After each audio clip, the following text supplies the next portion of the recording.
그래서 우리는 계명에 대해서 확인하고 있습니다. 제1계명이 나 외에 다른 신을 두지 말아라. 제2계명이 너를 위하여 다른 형상을 만들지 말아라. 제3계명이 주의 이름을 망령되이 일컫지 말아라. 누구를 예배할 것인가? 이러한 그 계명은 우리가 누구를 예배할 것인가? 어떻게 예배할 것인가? 반복되게 최고의 권위를 하나님께 부여하는 것이다. 우리의 믿음도 마찬가지예요.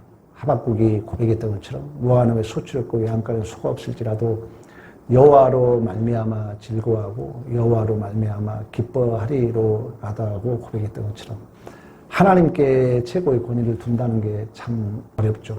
오늘 감사의 요소에 대해서 기억납니까? 감사할 게 너무나 많이 실제적으로 존재한다는 거죠.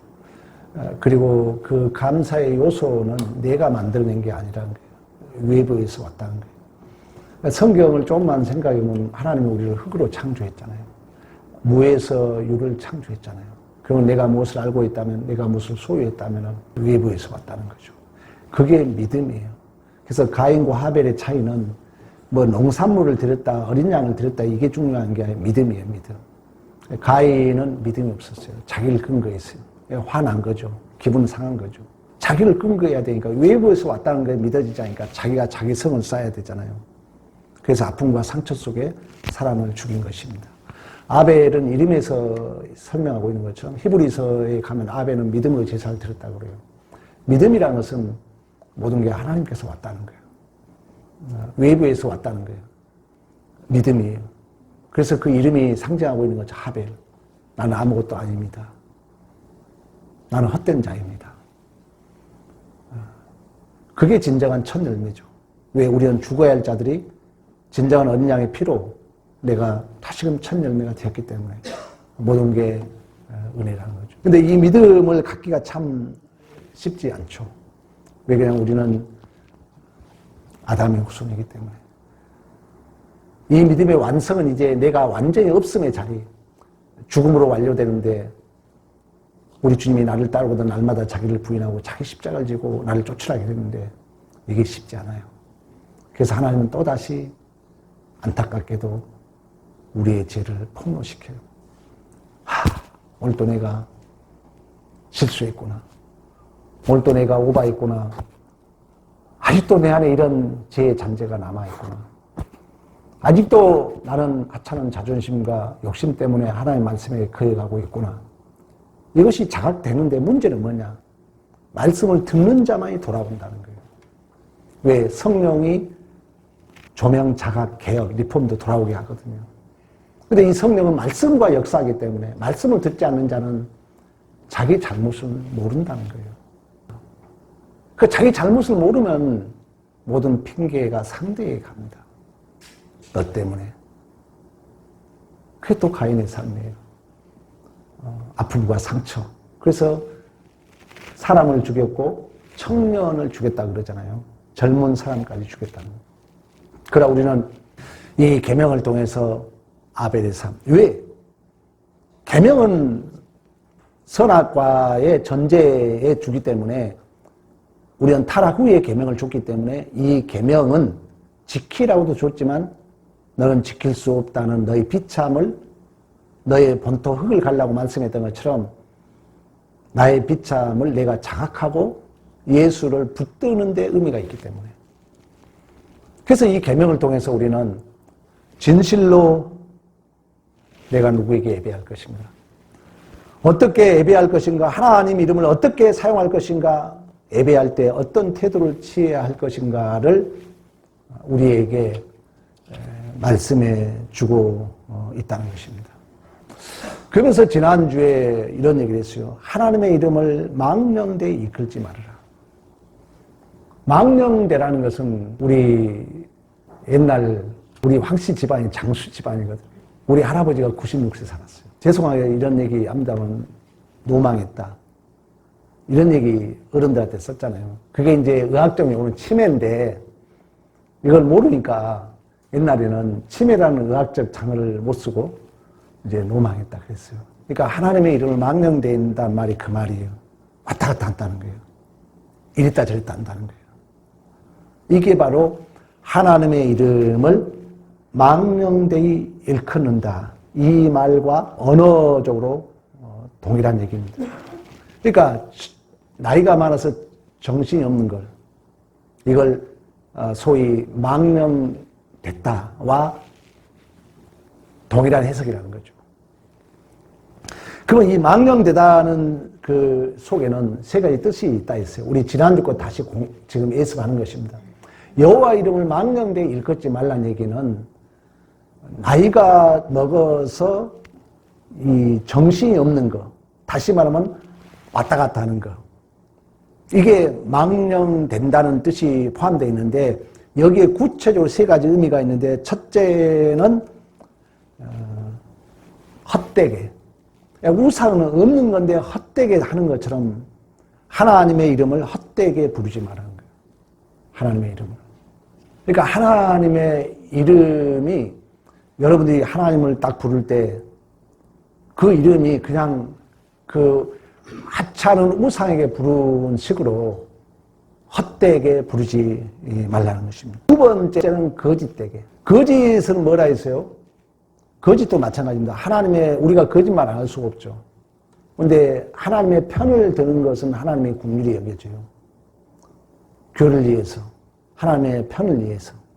그렇다 해서 거짓말은 성경에 요한복음 8장 44절에 거짓의 아비는 마귀라 그러잖아요. 그러니까 대순한 거짓말, 이 과대 표현 조심해야 돼요. 솔직히 얘기하다 보니까 또 그게 상처가 되고 그걸 잘못 이제 들은 경우가 오해가 있는데, 이 망령되이 일컫지 말란 얘기는 세 가지가 있다 했어요. 첫째는 헛되게 하나님 이름을 부르지 말라. 두 번째는 거짓되게 부르지 말라. 여기서 가장 이제 걸리는 게 뭐냐면 맹세하잖아요. 여러분 하나님 앞에 서운한다잖아요. 그게 이제 잘못하면은 거짓될 수가 있죠. 그런 것들이 이제 조심해야 돼요. 세 번째는 망령이 일컫지 말라는 얘기는 가볍게 여기지 말라는 거예요. 하나님의 이름을. 영광이라는 것은 그 무겁다는 뜻과 그 일맥상통합니다. 아버지 이름을 부를 때는 좀 더 이렇게 엄중하고 중량감 있게 부를 필요가 있다. 이게 3계명에 대한 내용입니다. 오늘은 뭐냐면은 맹세나 저주로 하나님의 이름을 욕되게 하는 것은 그들이 할 수 있는 대로 그러한 죄를 막거나 금하지 못한 사람들에게까지 하나님의 진노하심 정도로 중대한 죄입니까? 이게 100번 문제인데 그렇습니다. 하나님의 이름을 욕되게 하는 것보다도 더 크고 하나님의 진노케 하는 죄는 없습니다. 하나님께서 이 죄를 사형으로 벌하라 얘기합니다. 본문에 그러잖아요. 하나님의 이름을 망령되이 일컫는 자는 다 불러 돌로 쳐 죽이라는 거예요. 구약 시대적으로 말하면. 물론 이러한 모든 율법은 예수 안에 이루어졌어요. 근데 우리 역시 율법은 이루러 온 거예요? 폐하러 온 거예요? 이루러 온 거예요. 그러니까 이 율법은 예수가 이루었기 때문에 필요 없다가 아니라 내 안에 그것이 예수의 은혜로 말미암아 내 안에 구체화되어 가야 돼요. 그러면 우리는 이 내용이 예수가 이루셨으니까 나는 내 마음대로 된다가 아니라 예수의 은혜 안에서 이 율법이 우리 안에 실현돼 가는 거예요. 그렇다면은 여러분의 신앙생활에 있어서도 하나님의 이름을 욕되게 하지 말라는 거예요. 또 하나님의 이름을 저주하지 않게 하는 거예요. 그러니까 이 옛날에는 이랬거든요. 성경을 딱 가슴에 델수란 지금도 그러는 게 좋습니다. 옛날 분들은 여러분 딱 이렇게 태도만 보고도 쟤는 바로 배웠다 그래요. 근데 성경을 막 대충 들고 다니잖아요. 옛날 70, 65세 넘은 목사님들은 여러분만 욕한 게 아니라 여러분 담임 목사까지 욕먹입니다. 성경은 옛날 분들은 반드시 가슴에 이렇게 이게 성경들은 태도였어요. 그래서 여러분들이 그 목사님들 이렇게 지금 젊은 목사들 말고 65세 70 넘은 목사님들을 보세요. 절대 그들은 성경을 이렇게 안 듭니다. 꼭 이렇게 듭니다. 이렇게 성경. 어쨌든 옛날에는 우리가 이 기독교 하나님의 자녀라는 것이 너무 당당했다는 거죠. 하나님의 자녀라는 것이 자랑스러웠다는 거죠. 왜?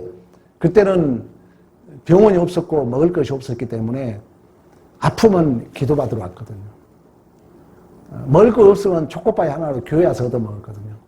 근데 이제 배부르다 보니까 교회의 가치가 무너지고 있고 또 우리의 삶의 태도도 많이 무너졌습니다. 그러다 보니까 우리가 당당하게 하나님 나라의 주인공이라고 그랬잖아요. 증인이라고 그랬잖아요. 증인은 예수 닮은 자로서 증인으로 하나님이 우리를 부르셨거든요. 근데 내가 자신이 없어 보니까 대수양 숨기고 싶잖아요. 내 신분을 숨기고 싶어요.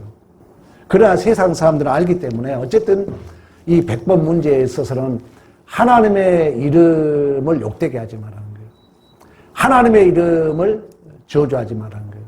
하나님이 용서 못한다 할 정도로 엄하게 다루고 있습니다. 너희 하나님 여호와 이름을 망령되이 일컫지 말라 해서 이름은 그의 존재를 상징하고 있기 때문에. 그래서 이름은 정말 중요해요. 우리의 이름이라는 것이.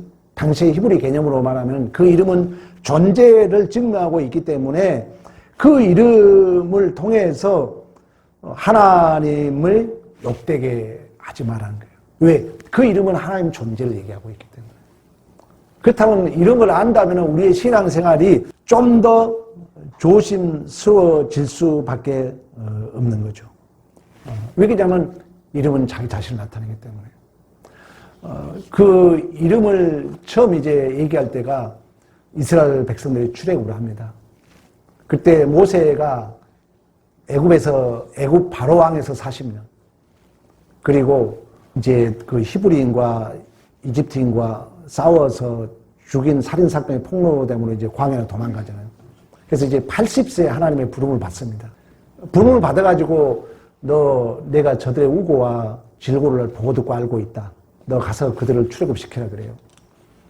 그때 이제 모세가 하나님 앞에 나 하나님 좀 원망스러운 쪽으로 이제 나 80 다 돼 불러가지고 나 하나님 이름을 뭐라 하죠? 나 하나님 몰라요 그래요. 그때 하나님이 하신 말씀이 내가 여호와라는 거예요. 여호와라는 것은 약속을 지키시고 지금도 그 약속을 실현해 간다는 그 뜻이 여호와예요. 그러면서 뭐라고 합니까? 아브라함의 하나님, 이삭의 하나님, 야곱의 하나님이란 그런 얘기를 하는 거예요. 그러니까 그 하나님은 어제나 오늘나 동일하게 나와 함께 하고 있다는 거예요. 그러니까 여호와가 지금 함께 하고 있는데 여러분들이 하나님의 이름을 욕되게 한다는 것은 지금 같이 이렇게 있는데 생각해봐요, 여러분이. 지금 아버지가 있는데 아버지를 욕하면 안 되죠. 여러분 아버지 앞에서 우리 근석이가 친구 아버지 그 사람 나쁜 사람이라고 그것은 뭘 모르니까 그러는 거예요. 배우라는 게 똑바로 배우라는 거예요. 왜? 아버지 격은 아버지 격이기 때문에. 그러니까 우리 자녀들이 아버지 앞에 남의 아버지를 흉보는 것은 그 아들들이 몰라서 그래요. 그럴 때 따끔하게 얘기해 줘야 돼. 야! 그도 너 아버지야. 아버지 앞에 어디 아버지 얘기를 해? 여러분이 또 자녀들과 관계도 마찬가지예요. 또 여러분들이 그런 분위기를 잘 알아야 돼. 그런 격이 있을 때 조심하라는 거예요. 같은 말하고 막 이렇게 얘기하지만 그 격의 문제거든요. 그건 아니에요. 여러분들이 조심해야 돼요. 하나님의 이름도 마찬가지예요. 하나님이 우리와 같이 동행한다는 거예요. 근데 우리가 잘못하면은 그 하나님의 이름을 못 오갈 수 있고 그 하나님의 이름을 저주할 수 있다는 거죠. 결코 하나님께서는 오늘 본문에 용서 못한다 그래요. 왜 그러면 여호와라는 것은 항상 함께 하시는 하나님의 존재를 나타내는 대표적인 이름이기 때문에 아까 모세에게 얘기했던 것처럼 아브라함의 하나님, 이삭의 하나님, 야곱의 하나님. 그러니까 우리의 환경이 좀 불편할 수 있어요. 여러분들이 좀 그렇잖아요. 모세에게 준 말이 그거예요. 아브라함의, 이삭의 하나님, 야곱의 하나님이라는 얘기는 너가 지금 애굽의 왕궁 생활할 때나 네가 광야에 있을 때나 하나님은 하나님 되시면 한 번도 포기한 적이 없다는 거예요. 여러분들이 좀 이해되지 않고 기분 나쁜 자리에 있다 해서 하나님이 안 계신 게 아니라는 거예요. 하나님이 그 자리에 무소부재한다 그러잖아요. 하나님은 어느 곳이나 계신다 그러잖아요. 그러니까 그 얘기가 아브라함 하나님, 이삭의 하나님, 야곱의 하나님이에요. 내가 좀 마음이 상해도 내가 이해되지 않는 일을 겪는다 할지라도 여전히 하나님은 여호와 하나님, 그 하나님은 스스로 계신 하나님이라고 말씀했던 것처럼 내 곁에 있다는 거예요. 그렇다면 우리가 거기서 화내고 또 우리의 어떤 그런 잘못된 우리의 성품이 드러날 때 결국 하나님의 이름을 우리는 못 오가는 거죠. 그래서 신앙생활이 우리의 격이라는 것이 참 중요하고요. 어떤 사건, 어떤 정황에도 하나님은 내 곁에 있다는 거예요. 그럼 내가 잘못하면 누가 욕먹는 거예요? 하나님이 욕먹는 거예요. 그러니까 내가 좀 손해본 자리, 내가 이해되지 않는 자리, 내가 믿어지지 않는 자리에 있다 할지라도 하나님 때문에 내가 참는 거예요. 하나님 때문에 내가 좀 손해보는 거예요. 하나님 때문에 내 자존심이 좀 상하는 거, 무시당하는 게 믿음이라는 거예요. 근데 쉽지 않죠. 그러나 자주 반복한 것처럼 예수 믿는다는 것은 예수 닮은 것입니다. 예수 믿는다는 것은 예수 닮은 거예요. 그럼 내가 무시당하면은 내가 진짜로 무시당할 것 같냐? 우리는 남이 무시당할 때 무시당해 주는 게 여러분 믿음입니다. 쉽지 않죠. 그래서 누가 나를 때릴 때 같이 싸울 게 아니라 어떻게 보면 맞아주는 거예요. 너 틀렸다고 나를 누가 모함할 때 여러분 믿음은 뭐냐? 당해주는 거예요. 그 현장은 당해주는 거예요. 이게 그러니까 참 힘들죠. 그래서 거룩함, 구별함이라는 것은 거기서 증명되는 거예요. 우리 예수님이 그랬던 것처럼. 근데 내가 무시당하고 내가 멸시당하고 내가 손해보면은 우리는 견디지 못하잖아요. 그게 어떻게 보면 가인의 삶이죠. 왜? 나를 근거하다 보니까. 근데 내가 원래 없었다면은, 내가 원래 아무것도 아니었다면 하벨, 그냥 형이 때려 죽이는데 죽는 거예요. 우리 주님이 흠 없이 죄 없이 오셨지만 맞아 죽잖아요. 그러면서 아버지 저들의 죄를 알지 못하니다. 저들을 용서해 달라 그러잖아요. 그러니까 우리가 기독교인으로 산다는 그 격이 얼마나 대단하다는 거.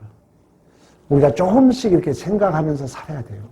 그러게 되면은 여러분의 존재가 변하고 그런 이제 가치관이 내 존재를 통해 실현되면은 우리의 후손들은 달라지죠. 말세지 말에 워낙 시대가 옳고 그름이 전부다 보니까 그냥 거기에 함몰돼가지고 이제 그 누구도 믿을 자가 없고 존경할 자가 없고 신뢰할 자가 없는, 안타깝지 않습니까? 옛날에 이제 부모 형제라도 있었잖아요. 이제는 애도 안 낳잖아요. 그러면 여러분 후손들은 정말 외로운 삶을 삽니다. 그러나 우리가 믿음 안에서 우리가 모두가 형제거든요. 모두가 자매거든요. 그래서 우리의 후손들이 신앙생활을 잘 하도록 하고 또 이 기독교적인 신앙을 잘 유지해 간다는 것은 기성세대로서 너무나 중요하다는 거죠. 왜? 하나님은 다시 얘기하지만 어디나 언제나 우리와 함께 한다는 거예요. 그러면 이 모세에게, 다시 이제 본문으로 돌아가, 모세에게 내가 너의 하나님이다. 나는 스스로 계신 하나님이다. 그 말은 뭐냐면 나는 너희와 항상 함께 있다는 거예요. 그게 바로 임마누엘이죠. 항상 하나님은 나와 함께 있다는 거예요. 항상. 그리고 항상 너희와 함께 있으면서 내가 되리라, 내가 하리라 약속한 그 하나님이 될 것이다. 여호와란 말은 그 말이에요. 다시 말하면 내가 너에게 약속한 그 하나님 대신이 내가 스스로 될 것이다.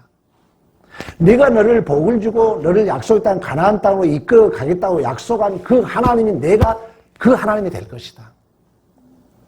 그러니까 그 하나님의 하나님 되심은 내 환경이 이해되지 않고 내 환경이 어려울 뿐이지 하나님의 하나님 되심은 한 번도 포기한 적이 없다는 거예요. 하나님은 여전히 그 약속하신 그 신실하신 하나님으로 지금도 내 곁에 임마누엘로 함께 하신 줄로 믿습니다. 이 믿음이 나를 구원한다는 거예요. 이 믿음이 또 일어설 수 있는 힘이 격발되는 거죠. 이 믿음이 없으면은 살인자 아니에요. 그리고 나는 너희와 항상 함께 있으면서 내 언약을 이루어가겠다. 내가 반드시 너를 축복하리라. 너는 보시기에 심히 좋았더라 라고 약속하셨던 것처럼 그 하나님이 우리에게 약속한 것을 하나님은 하나님 되심을 한 번도 포기 아니하시고 스스로 존재하신 분이고 그 하나님이 우리에게 약속하신 그 언약을 반드시 하나님은 이루어 가실 줄로 믿습니다. 그런 의미에서 아브라함의 하나님, 이삭의 하나님, 야곱의 하나님, 항상 나는 너와 함께 하겠다. 항상 너희와 항상 함께 있어서 너희를 이끌고 가나안 땅까지 데리고 갈 것이다. 실제로 데려갔잖아요. 그런 것처럼 우리의 존재도 반드시 하나님은 우리를 천국으로 데려갈 줄로 믿습니다. 성도의 견인이야, 그게. 신학적 수로로. 성도의 견인. 하나님이 그 폐차된 차를 견인해 가는 것처럼 하나님이 이끌어 간다는 거예요. 그 실존으로 성령이 우리 안에 내주하시죠. 그래서 우리는 항상 위로자로 선다는 거예요. 우리 믿는 자는 어떤 자리에도 위로자로 선다는 거예요. 그 현실을 진실하다고 정직하게 얘기한다고 막 비판적으로 얘기하지 말고 우리는 항상 위로자, 항상 소망을 주는 자, 항상 우리는 미래 지향적인 얘기를 할 수 있는 자. 왜? 하나님이 우리에게 약속하셨고 그 하나님은 신실하시고 그 하나님은 하나님 되시면 한 번도 포기하지 아니하시고 그 하나님은 그 약속을 이루어 가시고 그 하나님이 그 약속대로 이스라엘 백성들을 낮에는 고기로 밝게는 붉기도 인도하시고 매초와 만나로서 이동한 양식을 주시고 약속의 땅 가나안 땅에 이끌어 갔던 것처럼 다시금 오늘을 살아가는 우리들에게도 천국의 그날까지 이끌어 가실 줄로 믿습니다. 그러면서 하나님은 나는 너희와 항상 함께 있으면서 너희 하나님이 되고 언약의 내용이 뭐예요? 나는 너의 하나님이 되고 너는 나의 백성이 되리라. 나는 너의 아버지가 되고 너는 나의 자녀가 되리라. 그 하나님의 하나님 되심은 여전히 어제나 오늘이나 동일한 줄로 믿습니다. 그러면 이제 결론이야. 그럼 어떻게 하나님이 나와 함께 하느냐? 무엇으로 하나님이 나와 함께 하심을 확인할까요? 하나님이 나와 함께 하심을 뭘로 확인할까? 성령 맞았어요. 근데 성령은 그렇죠. 말씀이라는 거예요. 하나님이 나와 함께 하심을 그래서 내가 말씀 들으라고 그러는 거예요. 설교를 내가 왜 들으라면 여러분들을 위해서 그러는 거예요. 하나님이 나와 함께 하신 성령의 역사 모든 것을 뭘 통해서 확인한다고요? 말씀을 통해서. 말씀이 하나님이니까. 그러니까 말씀을 듣지 않으면은 방법이 없다는 거예요. 그래서 계속 다른 형상을 만들지 말라. 말씀 들어라. 세마 너희는 들을지어다. 귀 있는 자는 들을지어다. 하나님이 그래요. 기가를 보낸다. 근데 이 기가를 보내는데 양식이 없는 주름이 아니요. 물이 없는 가람이 아니라 여호와의 말씀을 듣지 못한 기갈이라는 거예요. 근데 말씀은 홍수시대에 살고 있어요. 저도 아침에 설교 3편, 4편 듣고 왔어요. 새벽에 일어나면 다 들어봐요. 근데 여러분들이 그렇게 살면은요, 맨날 회식만 하는 사람이야. 집밥이 나를 살찌게 한 줄로 믿습니다. 그 집밥은 뭐냐? 여러분 목사라 해서 그런 게 아니라 주님 선교의 단일 이상 여러분 목사 설교를 들으라는 거예요. 그래야만이 하나님이 기뻐하고 성령이 역사하고 하나님이 함께 하심을 확인하게 되는 줄로 믿습니다.